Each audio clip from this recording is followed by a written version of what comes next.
More than 2 years ago, we spoke with Democratic Congressman Seth Moulton of Massachusetts and Jim Clyburn of South Carolina about a push to restore the GI Bill originally signed into law back in 1944. Right now, they're reigniting those efforts in the new Congress. And join us to discuss that push. It's great having you guys here. Jim, how's it go? Always great to see you, Jim. How's it going? Going very well. Thank you very much for having us this morning. It's always good to hang out with this Joe as well. Yeah, exactly. And how are the efforts for the new GI Bill going? Well, we just reintroduced it for the second time. Seth and I did it last Congress, and we did not get far with it. But, you know, I'm from the area of the country that says, if at first you don't succeed, try and try again. So we're going to make another effort in this Congress, and hopefully we'll get some traction on this bill. It's much needed and worthwhile. Robinson, explain to us exactly what your bill would do and who it would help. Well, if you look at what happened after World War II, many soldiers came back having won a tremendous victory, and a lot of those soldiers were African Americans who fought to win that war on the promise of America. But when they got home, the GI Bill was put in place to basically to educate them, to give housing to them so they could get reestablished back in their communities.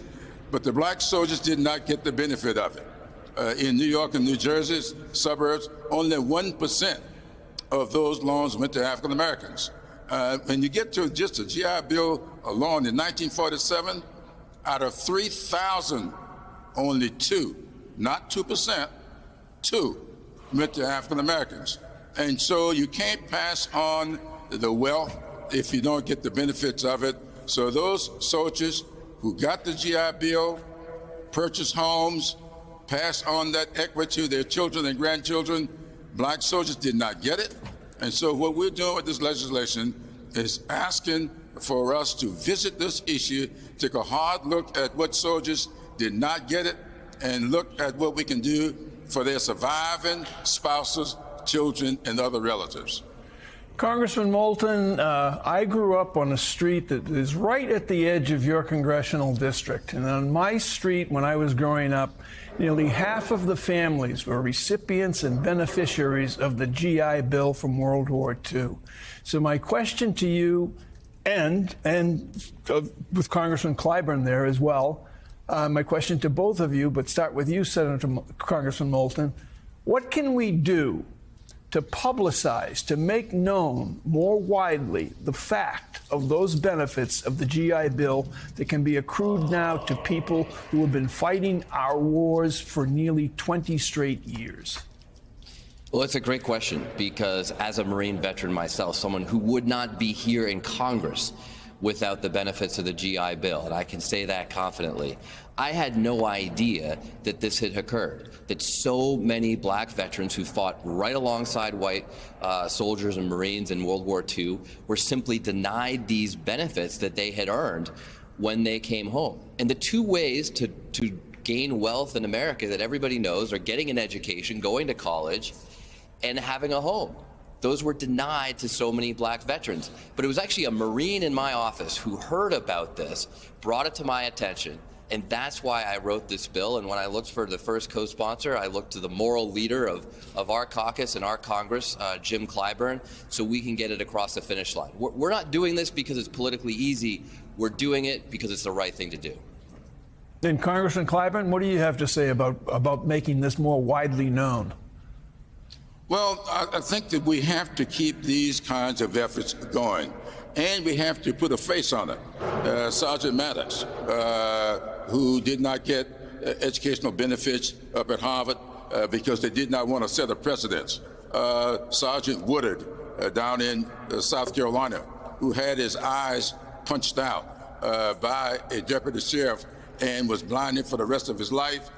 in his uniform coming home from World War II. We've named this legislation after these two sergeants, and we think that their children and their descendants, many of whom I've met and have interacted with, we can get this across the finish line if more people knew that this had occurred. Just think about the Tuskegee Airmen and the glory that we've given to them. Yet they, after being heroes in World War II, many of them were denied the GI Bill, and we want to rectify that. Congressman Moulton, good morning. Jonathan Lemire. This one's for you. You're a member of the Select Committee on Strategic Competition between the United States and China. It's a primetime hearing this evening. First time for you guys to gather. Give us a preview, please, of what you'll be discussing. It comes, of course, against the backdrop of, well, a lot of China in the news, and not just the COVID leak from the last few days, but the theory from the last few days, but also, of course, the spy balloon and these increased warnings from the U.S. government that Beijing may look to help Moscow in its war effort. You know, look, China's in the news a lot, but a lot of people don't know what to make of it. You know, what threat is China really to the United States? We know that our economies are closely intertwined, and yet we also know that if China invades Taiwan, we could find America at war in the Pacific, something that we must do everything we can to avoid. So this hearing will bring a lot of those challenges to light. We'll bring in some experts who've dealt with the China threat behind the scenes for a long time. But the aim tonight is to take that threat from behind the scenes in the U.S. government and lay it out for the American people. Assistant Democratic Leader Jim Clyburn and Congressman Seth Moulton of Massachusetts, thank you both very much for being on this morning. We appreciate it.